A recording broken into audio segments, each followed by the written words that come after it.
You ready?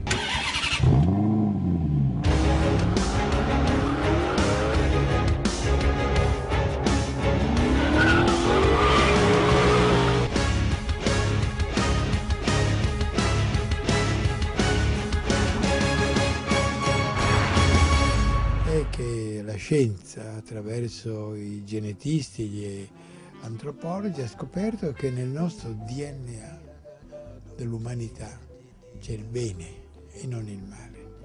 Il DNA ci impone di procreare, di mantenere viva la specie, cioè i figli, nipoti, pronipoti, e quindi è un progetto di vita, un progetto costruttivo, un progetto positivo e non di morte o di distruzione.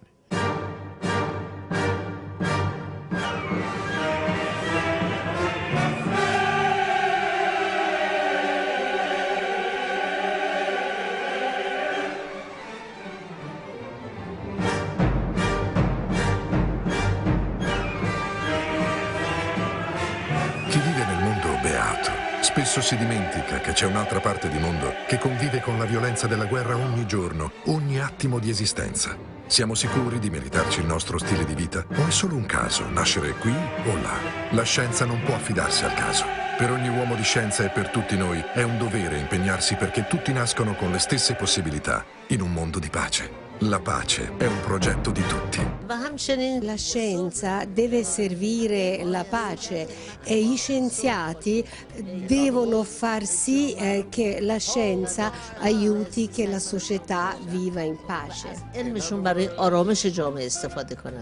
Aderisci al movimento Science for Peace su www.fondazioneveronesi.it.